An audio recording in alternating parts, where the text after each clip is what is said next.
Welcome back to another episode of Beyond the Track. We are knocking these things out every single week. Last week, Carson Mumford was on. Great conversation. If you haven't checked it out, go to YouTube, go to supercrosslive.com. You can find it, search Beyond the Track.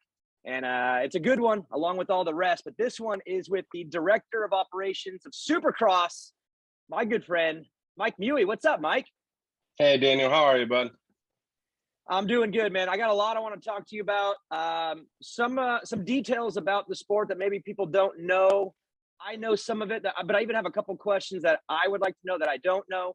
But I do want to get into your history in the sport because this isn't your first rodeo. I mean, we're a couple weeks from starting up a season, and you've done a few of these? A couple? Couple. Yeah, I been working for Feld in a lot of different capacities for about 14 years. So I actually started as the paddock guy, setting up the paddock every week, and used to fly in. I went to college in Western Pennsylvania, and I would actually fly in on the weekends, set up a activation for one of the sponsors, and then lay out the pits. All the way down through the years, I've done a little bit of everything within the organization and the sport as a whole. 14 years. I mean, I go, for me, it was Arenacross is where you and I started a relationship where I now consider you a friend. Let's kind of start from the beginning and get to Arenacross. You're doing the activation, you're setting up the pits. At that point, are you hooked? Like, I want to do this. I want to be involved with Supercross in whatever capacity it leads me. Or was it like just a gig at the time? Like, I mean, where were you kind of with your outlook when you first started? Yeah, honestly, man, I mean, I started riding dirt bikes when I was 4 years old, like a lot of people within this industry. So riding and motorcycles as a whole has been part of my life since as long as I can remember. So it was more of a dream that kind of turned into reality when I got that position. And my end goal was actually exactly what I'm doing right now. And I don't want to say it's the end, but that's, the direction and the path that I've always tried to take is towards what I'm doing now. So, but no, I set up that activation. I laid out the pits, kept bugging Prater almost daily, like, hey, bud, consider me for an event manager. It took a couple years, but eventually I got it. A lot of consideration. A lot of consideration. He took his time in his defense. He took his time and made sure he made the right decision. But yeah, so eventually, I think it was like around 2008 or so. I came on full time and moved out to Aurora, Illinois, which is where our headquarters were. Me and my wife, both made the trek out there. And then I was the event manager for about 3 weeks, maybe 2 weeks, something like that. And my first event was the US Open. And they just kind of threw over the keys and said, okay, organize all of the labor coming in to set up, all the trussing and the lighting and all of that stuff we did. And from there it was on, that event happened in mid-October, which is normally when Supercross is, right after that event. Supercross is full swing, starting to get ready for the season. So that was my first year. And then, I was the event manager for Supercross for about 4 years, and then moved over to Arenacross, which I managed that property for 4 years, again, 4 or 5 years. And then transitioned back over to Supercross as the director. So kind of saw, a couple of different avenues that our two-wheel properties go, and it was cool. I learned a lot of Arenacross that I tried to carry over to Supercross. There's a lot of positives to that series that I think can be implemented in Supercross. What was the reason to go to Arenacross at that time? Because if you're moving through Supercross, did they need you to go to Arenacross because they needed someone that had some experience? Did you want to go there? I mean, kind of take me through the move away from Supercross over to Arenacross for those few years. Yeah, so the director of Arenacross position opened, and it was an opportunity to manage a series on my own. Kind of get your feet wet, almost a road to Supercross, in the overall event direction category, which was extremely beneficial doing it on a slightly smaller scale, such as Arenacross, before moving to obviously Supercross and stadiums where the issues are 20-fold what they are inside of an arena. So You know, it was kind of a crawl, walk, run phase throughout my career where I got the opportunity to, you know, visit some different markets, try some different things, and eventually make the step back over to Supercross. So we both got our Ricky Carmichael Road to Supercross points at the same time. We did. And it's funny because Arenacross as a racer was always this, like, it was either the intro series in or it was the outro series out of a career. And for me, that's where it led. It was like, okay, I'm done racing Supercross 2012. I'm done. I'm going to go do Arenacross because I wanted to keep racing. So for me, it was my outro for racing, but then I got the opportunity to do TV and of course landed in Arenacross. And I had to get, I had to get my points. I had to qualify, and then I got moved over to Supercross. And when did you go? Well, I think we went near the same time. I think I followed you by a little bit. Yeah, just a little bit. I want to say it was like 2018, 2017, something like that. Yeah, it was right around that same time. And I think you started in Arenacross like on the TV broadcast, maybe the second year. It was right around the same time. Yeah, but we all, thanks to Ricky for qualifying us up. I appreciate it. Thank you, RC, for helping us qualify our way. And the funny part is that I went from Arenacross to Supercross like halfway through the season.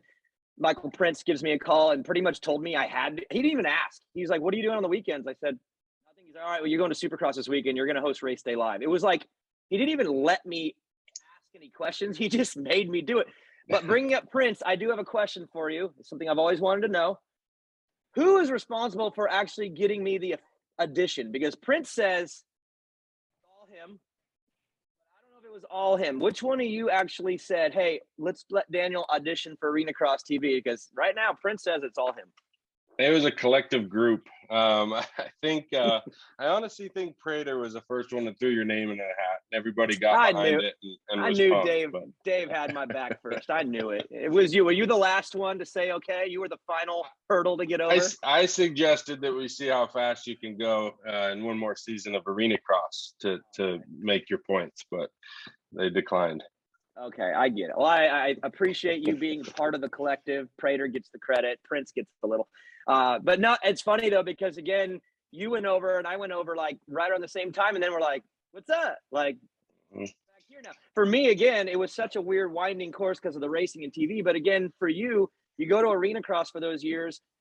Was it cool to like have the complete control of that property to where you could try different things as far as just infrastructure, organization? Because again, Supercross is a bigger fish, but I feel like Arenacross with those markets, you could try different things and see like what works, what doesn't work, and then apply those once you moved.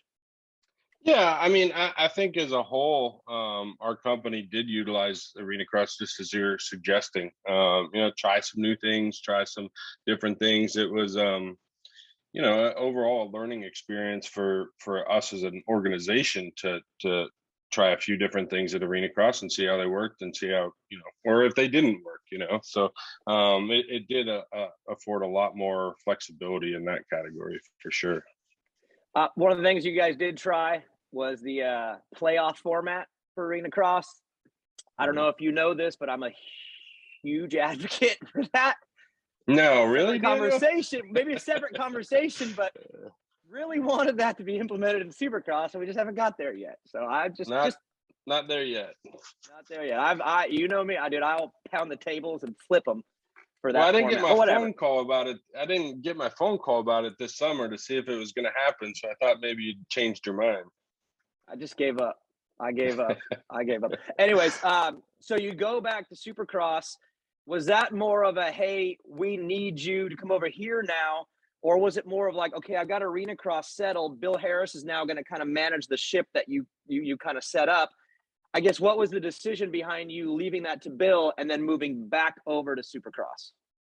Yeah, there was a couple of shifts within our organization, you know, and the position opened up, and obviously it was a great opportunity to move into my dream role of managing Supercross. So, you know, it just the time was right. You know, Bill was you know, ready to move into the director of Arenacross role. So, you know, it was all about timing, really.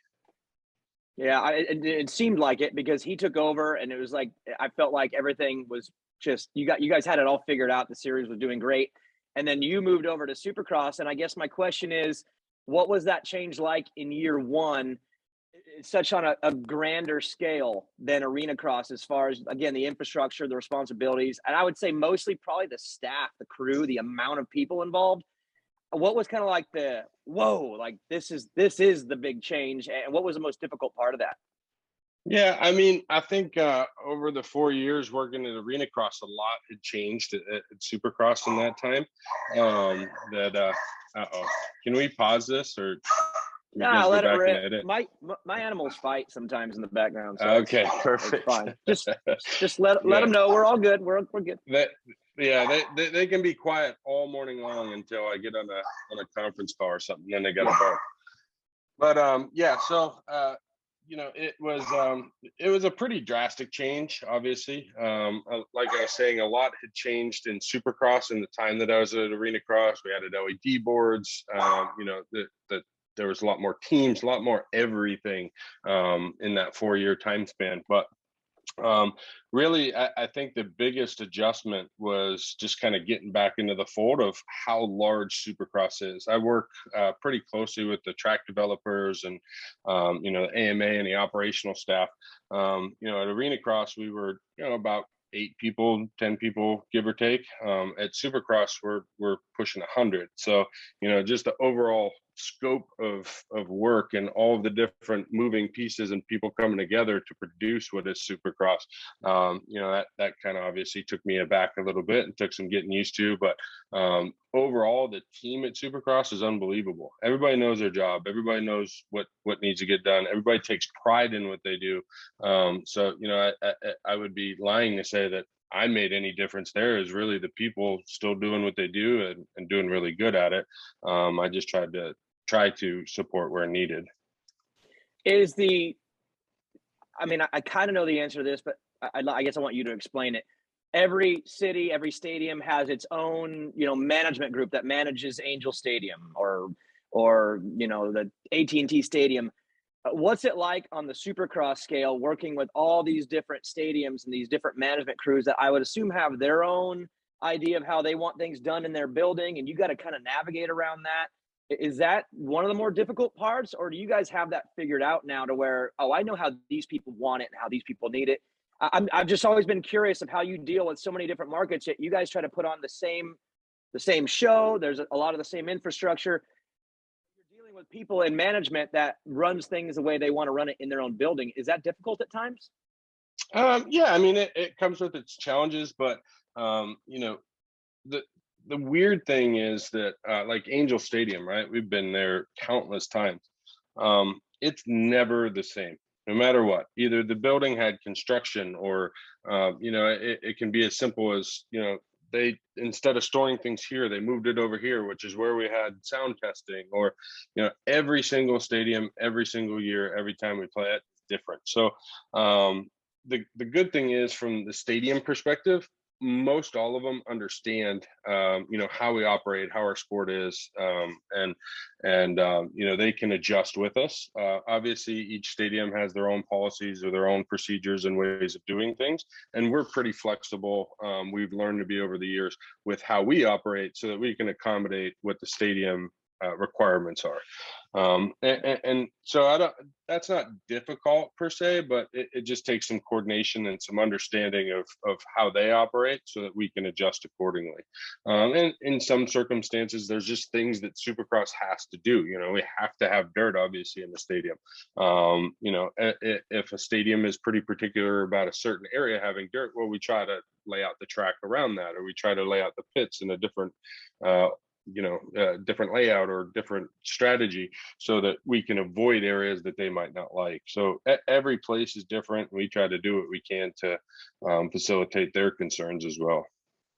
And you have those relationships, so I would assume, like you said, there's some consistency with communication, but you have to adjust based on what's going on the property. What about when you go to a new market, like when we went to Nashville, or when we went to Tampa, which we hadn't been, or even Orlando, or Dodger Stadium, places that maybe would be new?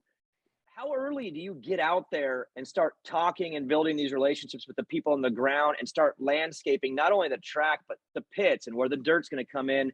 Like Anaheim, you have a pretty good idea. I even saw your Instagram the other day. You were like standing on all the dirt because the dirt's on the property. But when you go to Dodger Stadium or Nashville or Tampa, what's it like when you go to a place for the first time ever or the first time in a decade? How early do those relationships have to be built on the ground before you get there? So we try to go as early as possible. So we'll go during the previous season. We'll go first thing in the summertime. Whenever that market starts to look to be a reality for Supercross, we'll start those conversations right then. Monster Jam plays a lot of different markets. So some of them, they're familiar with Monster Jam. They're familiar with having dirt at the venue. We already maybe have dirt there. We just need more for Supercross. So that helps. But in a circumstance like Nashville, it was pretty much all new. At that point, then we sit down and have serious conversations with, our different departments. We have a dirt department. They talk about the process and how they're going to lay down product and protect their floor, protect their tunnel entrances, all that stuff. We'll have separate conversations and explain and show them via our maps and other things. This is how we park the trucks. This is why we need staging for the trucks because they're coming from this area. These are the different rooms that we're going to use for the different things that we have, and telecoms, communications, all of that stuff. We'll talk through in pretty extensive detail with them all the way through summertime. But if we have the opportunity, we'll bring them to an event, during the current season. We'll invite them out. Then they can see it firsthand because Supercross is way different than any other motorsport or stick and ball sport in the way that we have to operate the ebb and flow, to and from the track with the riders and the bikes and the team manager or the team personnel. Just different for a new stadium. So it's best for them to see it in person. God, it makes so much sense for them to actually get a visual, because then they can go back and have an understanding of what we're trying to build instead of being like, what are you guys trying to do? Like, right. You want to do what in our building? And it's like, no, you saw it all. Like, exactly what we're going to do. We're going to have dirt. We're going to have bikes. We're going to have, have explosion. And so I have to imagine that probably eases things when they get the chance to see it. And then if it's something like, again, this is way behind the curtain, but like stadium management, like people that manage the building, do they have their own kind of pyramid structure of people who handle division? I mean, how many people do you bring out for something like that if it goes that way? Most stadiums are actually structured just like us. There's the executive level, and then there's event management level. Most of the time it's an event management level. So they'll send out like their event manager. They're the person that's responsible for the day-to-day operations. Sometimes they'll send out an AV person. Supercross has a pretty significant AV footprint. Not only do as well as anybody, not only do we run an in-stadium show, we run a broadcast show throughout the afternoon. It's pumped out to the world and Peacock, and then we have our full NBC complement. So it puts a pretty heavy load on a stadium with all of those different AV needs that each group has that's separate from the other. So that's generally the team that will come out and view it, and then they'll report back to their groups. And we've had it where they've came out to a couple. One may have a more similar pit footprint, whereas the other has a different AV footprint. So they'll come, each group would come to a different stadium to see what's more in tune with what their stadium is like. So. And when we're talking about maybe the pits and the way that the makeup is, this would be back to your original responsibilities back in the beginning. From them till now, I guess my question would be, how cool are the teams with where you put them? Because I'm always curious when I get there, I'm like, oh, Honda's over there, and then Yamaha's got their teams over there. Do you ever get pushback from the factories like, why are we over in this corner over here? We want to be over in that corner over there. And like, are we past that? Is everyone just cool? Or do you get any of that? I get that daily, Daniel. That's kind of my job, is to take those phone calls. But no, we have guidelines for how everybody parks. Obviously everybody has their own agendas, whether it's they want to be as close to the entry point as possible because that's where the most fan flow is. Some teams want to be as close to the tunnel as possible so that they have the shortest distance they have to travel. Everybody's kind of different, so we standardized it, and it goes off a certain set of criteria as to how they park and the order that they park in. That way it takes a lot of those questions out. Of course, there's people that, you know, might not always be happy with their position, but a lot of times the next week they're completely rearranged and it worked out better for them. So, you know, when you look at all 16 events, ideally it becomes a wash by the end of the season. Yeah. So everyone's a little happy, everyone's a little mad, and by the end, everyone's like, it was fine. Yeah. And you exactly. still answer those calls still. It's like being a little league umpire. You're 50% right, you're 50% wrong, you know, no matter what you do. So Is what it is. Last question, as far as behind the curtain type stuff, and then I want to steer this thing. The tracks. I know you're heavily involved in the tracks. You work with the track crew on the design. You're obviously heavily involved in bringing in the soil. I mean, it's a very detailed operation. It's not loose. I mean, I've talked to the track crew about it. How does that process work as far as on the calendar? I wait every year, like, for the tracks to come out. It's honestly, it's still my favorite thing. I think just being a racer, even though I'm way past that, Mike, I'm like a child waiting for the tracks to come out. But I know that starts way earlier. When do you guys start that? And how many layers of change go along the way before it's like, okay, world, what we're racing on for the year, and it hits the internet? yeah, a lot. So we were actually starting on the 22 tracks or 23 tracks here shortly, and we'll work on them throughout the 22 season. But it depends. So Alex from Dirtworks is the one that physically gets out the blueprint, and he does it on a blueprint with on a light table. He'll actually lay them out, design them. He's super creative, has a lot of the new ideas that you're seeing now. And he'll give us, you know, 4 for Anaheim and 2 for San Diego, and, you know, however many for this one. And you know, some of them are ones that weren't chosen the year before, but we're still kind of good. We just decided to go a different direction. Some of them are all new. And then we'll kind of narrow that down to maybe a couple per round. Hey, let's make a change here, or do this or do that. I would say we probably go through 6 iterations overall of all of the tracks, with some of them being, you know, a little bit more in depth. Like, I think this year we had to kind of crumple up the paper and start over on 2 or 3 of them. But for the most part, you know, that it's probably 5 or 6 changes, and some of those tweaks are just small little, you know, hey, for exit strategy to get the bikes off easier so that they're not crossing the staging, let's put the finish line here, or, you know, it's things like that, or put the whoops on in this lane so that it's closer to the start gate, so it's easier access to them. You know, it's normally just little adjustments like that. It's funny because people don't know this, but how important where the finish line jump is for the broadcast. And, you know, I've been with Bondo when we're going over these things, and it's like, hey, the finish line's on the far end. So when we end heat race number 1, we're going right to commercial break because we're not going to get the winner quick enough. So then we record those in the break. They come out. Sometimes we're able to get them right off the track, get the helmet off, and get them. I don't think people realize how much just where the finish line jump is affects the whole live show, the whole broadcast, the way we even do our rundown.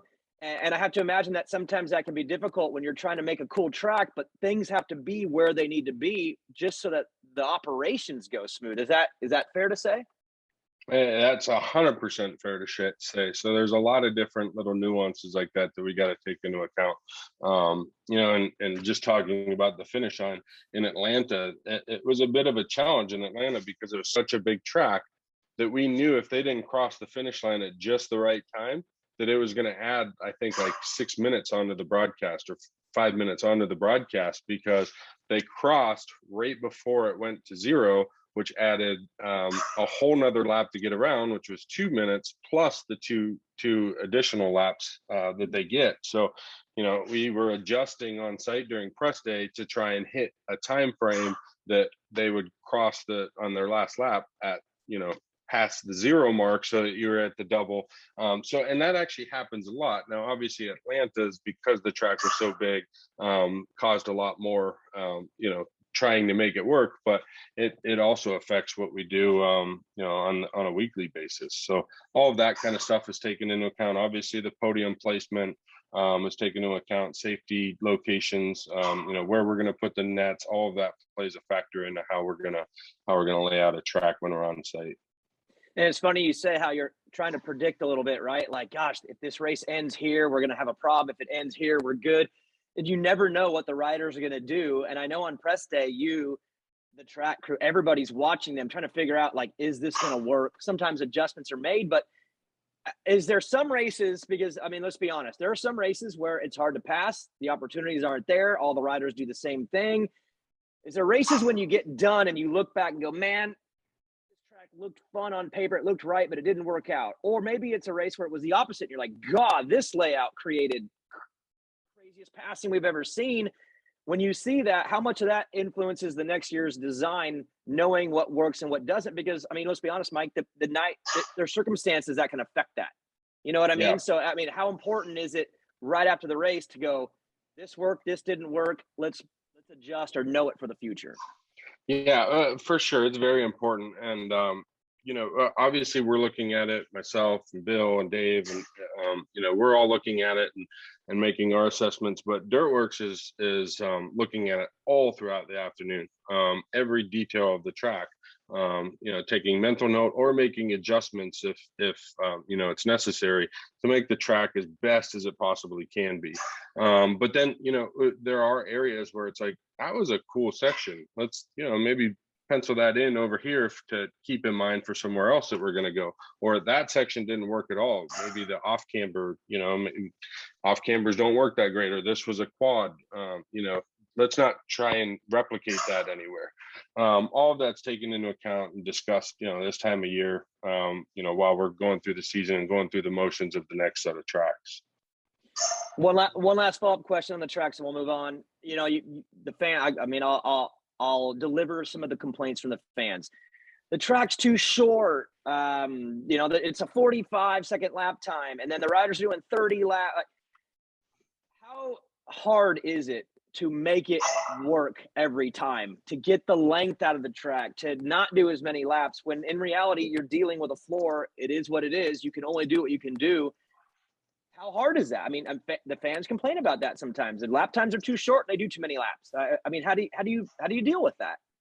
Yeah, I mean, we obviously want the lap times to be in the 50s to a minute, and we design the tracks with that in mind. But these guys are so good, and I don't think people always understand. Like, they are incredible athletes that we don't always anticipate that they're going to quad that section, or that they're going to do this here or there, which shaves off, a few seconds. So, when we do press day and they get to ride the track, we'll make adjustments there if we think it's going to be too fast. We have some options, whether it be walls or things like that, to slow them down. But at the end of the day, they're professionals and they're good. So trying to make the lap times longer is not always easy. But it is something that we always, and even throughout the day, we're always trying to adjust to make them longer. I've seen them on press day, like certain lips get repositioned because it's like, no, guys, we don't want you to jump that. Like, we have to ruin this lip now for you to slow, because you're going to cut a 5-second straightaway into 3. Don't do that. And then they're like, no, we're going to do it. And you're like, okay, no, you're not. We're going to change this lip on you guys. And again, it's something that you hear from the fans, and I understand it's a challenge too, because the riders are finding ways to just do stuff it's just insane. But anyways, I mean, that's their job, right? Like, their job is to go faster, so and they're very good at their job. So, and the bikes are insane now. But anyways, all right, moving on. So you come out of Western Pennsylvania, you make the move to Illinois. When it's Feld, or is this pre-Feld? Because I know Supercross went through some different ownership. I don't know them all in order. I've only been involved with the Feld side, but was that a Feld property then, or was this before? So I was hired on as a Live Nation employee, but within it was like 4 or 5 months is when the acquisition from Feld happened. So I've pretty much always been a Feld employee, even though I was hired on as a Live Nation employee. But it was the same core group. So, other than new business cards and things like that, like, it was still our core group. Okay, and so you make the move. Obviously, a big commitment. You're gonna move to Illinois, and obviously weather, I don't think you had a problem with it, because you're freezing where you were anyway. So it was an upgrade, believe it. It was an upgrade. if I was asked to move to Illinois for a reason, it would be shell shock. But for you, yeah, so it was a little better. Way better. So where I grew up in Erie, Pennsylvania, which is like just south of Lake Erie. So we would get pummeled with lake effect snow. When I moved to Chicago, it was cold, but we didn't get much snow. On the other Yeah, side, so you're on the other side of we're on the of other the side of the lakes. lake. So it was definitely an upgrade, and then a real upgrade when we moved to Tampa for sure. That was my next question. Is obviously you're committed to you're committed to Supercross. It has moved to Tampa. What was that like when that was being discussed? Was it optional? Was it mandatory? I have to imagine you're like, wow, this is a big change, but nice down there. I mean, what was it like when that was all going on? I mean, it was a no-brainer for us. Like we liked the idea of moving to Florida, me and my wife. So you know, it was okay. We got the green light to move down there. Let's start looking at houses and make our way down. And ironically, that year we got married. So we got married in June, and I think it was like 2 weeks later we were driving from Illinois down to Florida. So it all happened like really quick. But it was definitely cool to get down to Florida, and obviously the weather plays a big part in it. But the overall lifestyle kind of suited what we're doing with Supercross a lot better, because, you know, when you're home, you kind of want to be more chill. And that living down here allowed for that. Now, I never went to the building in Illinois, so I'll get. The dog wants to be on the show. It's okay, Mike. The dog wants to be on the show. He'll keep going if I don't take care of him. Just pet him, give him a treat, and we're good. So I never got to go to the Illinois building. I never saw it, but I've been to the facility in Tampa, and it's like mind blowing. What was that like for you, for the work environment, to go from a building that was predominantly the 2-wheel, 4-wheel stuff over to where, I mean, we're talking about the circus and Disney on Ice, and I mean, Feld's portfolio is so much different than what it was, I guess, when you were in Illinois, because it was just the motorsport side. What was that like, working environment, to go to a place that so big, so massive, so many employees, and so many different things that are so not what we do? What was that like for you? Honestly, it was awesome. You know, so it took us out of our environment and put us in one that was very show oriented. So, you know, they actually complemented our shows in a lot of ways that maybe not everybody understands, like providing support on you know, how to lay out a new podium, providing support on you know, like refurbing the equipment that we have, lighting packages, all of that stuff is right in house. Like I can walk downstairs in 5 minutes and talk to a lighting guy that's done hundreds and hundreds of shows. So it was exciting. Honestly, we were pumped to kind of be integrated into that fold. You know, and just to have the support from people that live it and breathe it every day. You know, from an audio perspective, we have questions for those guys almost daily, like, hey, you know, this is what the venue's telling us they have, you know, for X, Y, and Z. Is this something that we need to get a different part for? Is this something that we can make work? You know, so there's a lot of benefits to being in this type of an organization in one building. So obviously this is a Supercross show with a Supercross audience, but I got to bring up something about Monster Jam. When I got to go to the building, I got to do the tour and see everything. I was fascinated by all of it, but the Monster Jam garage was one of the most insane things I've ever seen. I mean, just kind of, if you can, bring that to light to everybody on how that side of it works. I think it'd be interesting for all of our viewers, how Monster Jam does work in that building and how you do it, because I was personally blown away. It was like something I'd never seen before. Yeah, I mean, there's a lot of people don't realize it, but there's probably about 30 trucks. My office is right above them, and when they're testing engines, you know it. But there's about 30 trucks in this one garage, and it's crystal clear. Like the ground is clean. Like it's an impressive. You know, it would rival any NASCAR garage or similar. That's to me, it was at the level of what a NASCAR, the biggest teams would be. That's what it looks like in there. Like you said, it's not some dirty old garage where you work on things. The garage is like a display in itself while they're working on these things. I felt like I could, I mean, this is gross, but I could lick the floor Yeah, That's nice for a bunch of monster trucks in a garage. it is, and just the overall efficiency and the way that they operate is impressive. I mean, they have a parts counter, so you're working on your grave digger truck, you can walk over, say, hey, you have part number 1745. They hand you part 1745. They log it as inventory out.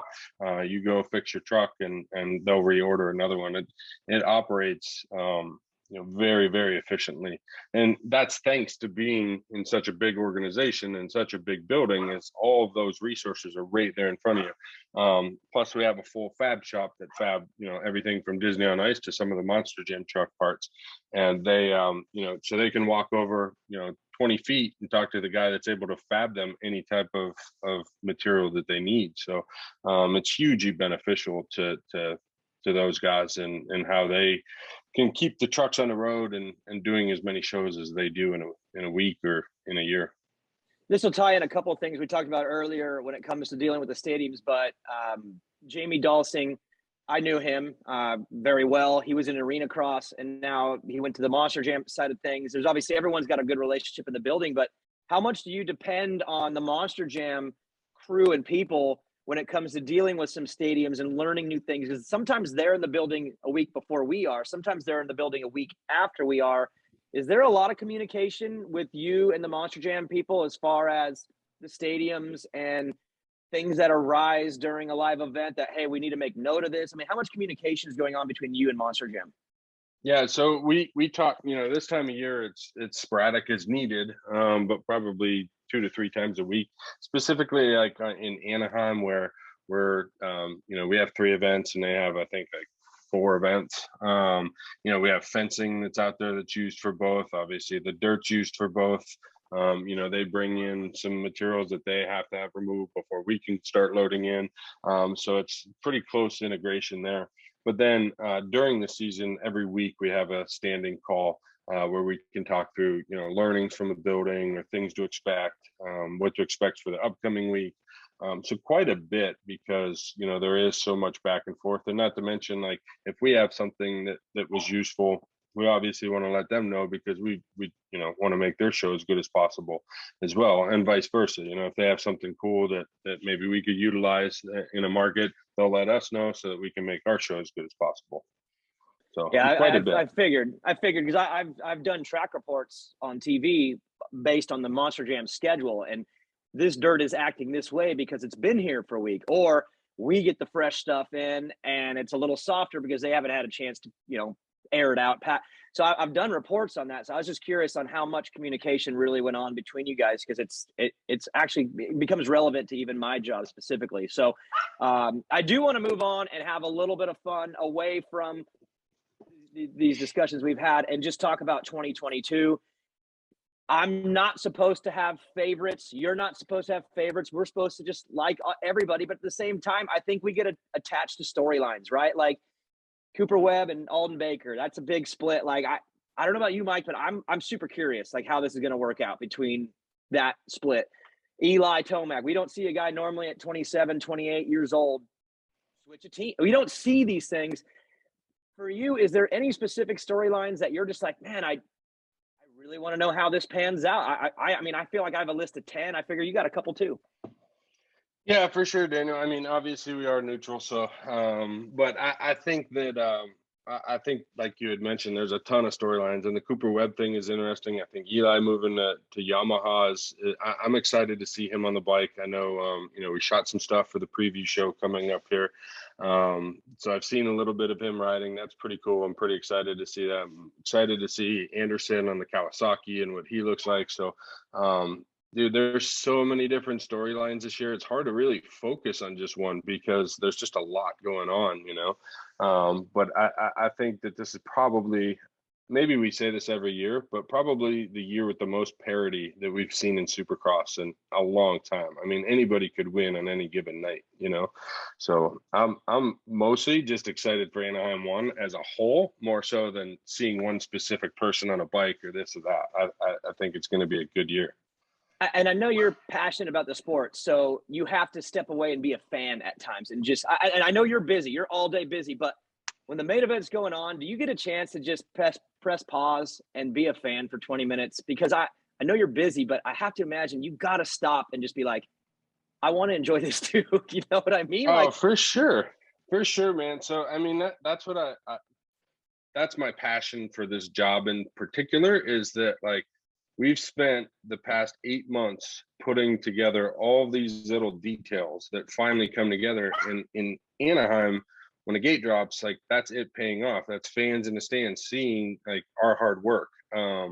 And so like that's like a huge driver for me. And like the moment that, you know, when the gate drops, it sounds cliche, but like when the gate drops, it's like, here it is. This is everything that we've worked for all of these 8 months, countless hours, days, weeks, whatever, that we've put into it. Here it is. And I think we all get to be a fan at that point, and see it all come together. And then, you know, hopefully the races are awesome. And, you know, it's just a culmination of a lot of hard work, and you know, you got to enjoy it, or else what are we doing? You know, it would end up feeling just like a really busy job. And if there was no like highlight to to it, and that right? main event, that to Exactly. me, that's the highlight. Like when the gate drops the main, it's like, man, and I think about it from your side of things, but the TV side of things, you prep all week, all these notes, so that the gate can drop for the main event. We can tell a story. The riders do all their prep all week, so the gate can drop.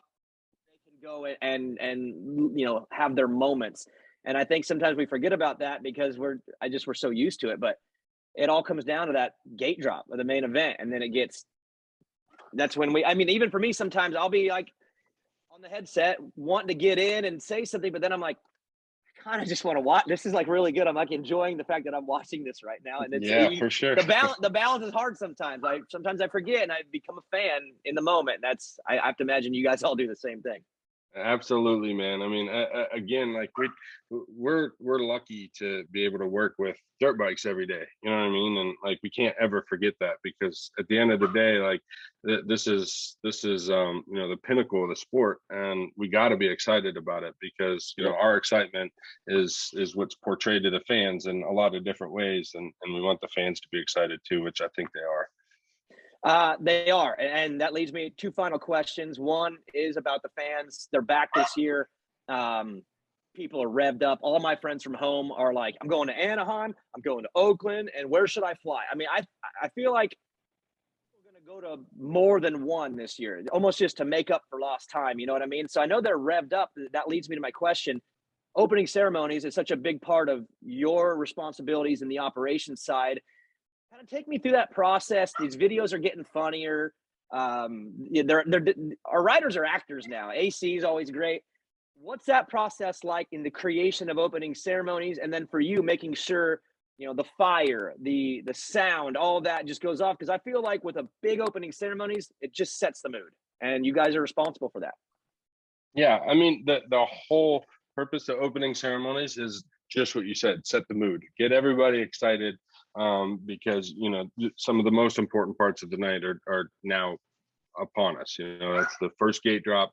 Obviously, there's 8 gate drops throughout the night that everybody's going to be excited about. So, you know, our job in terms of opening ceremonies is making that as exciting as possible to carry people through the night. It's a team of people that come together to do opening ceremonies. Obviously, I work with each of them, but you know, the pyro, we're always trying to do some different stuff and some more fun stuff. And some venues lend themselves to different types of pyro versus others. So we work with our provider there to, you know, come up with some cool stuff, some unique stuff, some new stuff, whatever's new out on the market. Our internal team, for the most part, builds all of the opening ceremonies videos. A lot of it is based around each individual rider's personality, and you know, obviously there's some stipulations on that, on the types of music you and I texted about the other day that we're able to use inside of the stadium.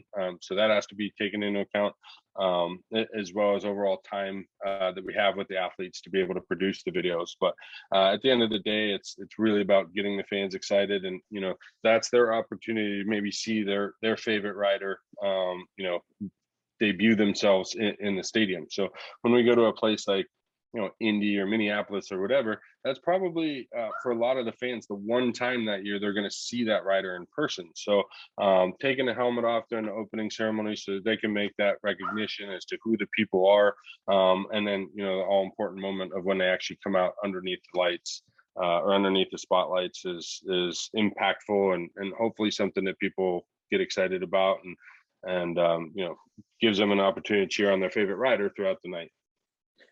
What I've liked too is that the riders' personalities are coming out in their opening ceremonies. You know what I mean? As far as AC being goofy, using like a Blink-182 song, AP wearing his cowboy hat. It's cool that the riders have said, "Hey, we want to be a part of this, and we want to actually push our personalities and be a little bit more open." You know what I mean? So I like that. And has that been good on your guys' side too, being able to work with these riders and let them kind of explore their own personalities and push those? Because ultimately, your guys are trying to push these characters out onto the world. And if they're willing to play ball, I have to imagine that's good for you guys. Yeah, absolutely. We want the fans to connect with the riders. Our riders each have a different personality, and people connect with that personality. So the more that we can work with them and show their personality in their opening ceremonies video, just means that that fan connects with them more, or a different fan connects with them that maybe hadn't before. So yeah, when AC or whomever works with us and gives us some ideas or a direction, we try to portray that as best we can, so that it helps their brand, as well as it gives our fans an opportunity to see who the rider is without the helmet on. I love it. It seems like it's getting better every year, thanks to Dean Wilson, Aaron Plessinger, Adamson Sorello. I feel like they're knocking the wall down where riders are realizing, like, hey, be yourself, at least for opening ceremonies, and then you can go back to war when you're on the track. But opening ceremony seems to have gotten better every year. So we love it when these guys have fun with it. You know what I mean? Like it like I said, like most fans might not know Aaron's kind of good humored personality, and that's a perfect opportunity to kind of show it. That the piece that he did with us last year with the cowboy hat and stuff was awesome. And actually they just shot with him last week with some more cool stuff, and Cooper just did something. So we got some cool ones in store this year for sure too. Look forward to it. Last question before I let you go. Christmas, New Year's, do you get a chance to shut it all down for a little bit, at least up here, and just enjoy? Or because of the schedule, are you in Anaheim up here already, or do you get to take a break at all? I mean, of course, yeah, we take a break for sure. Christmas Day, but we load in the day after Christmas, so Christmas it's not Day. much of a break. Yeah, and then obviously we're loading in straight through New Year's. The first event we have the opportunity to start earlier. Everything new is coming from all different areas, so we spend 2 weeks kind of getting everything ready and prepared and cleaned, and so yeah, not much of a break, but we'll come up with something. Awesome. I'll sneak one more question in. What do I got to do to get a raise, Mike? But can you make that happen? Call. Can we talk? Yeah, we'll work on that. Yeah, call me right after this, and maybe I'll answer. For asking this question, I probably just lost a little, maybe. Mm-hmm. Yeah, a deduction. You got a red check mark next to your name now, so good luck getting that off, bud. That's what happens when you ask for a raise on a YouTube show with the bosses. I'm just playing, anybody. Muye, thanks for coming on, man. This is going to be a fun season. Can't wait to see you guys, and enjoy Christmas, enjoy New Year's, because we're dropping a gate here pretty soon, and then it's chaos for 4 months. So I'm looking forward to it and can't wait to see you. All right. Thanks, Daniel. Happy holidays, man.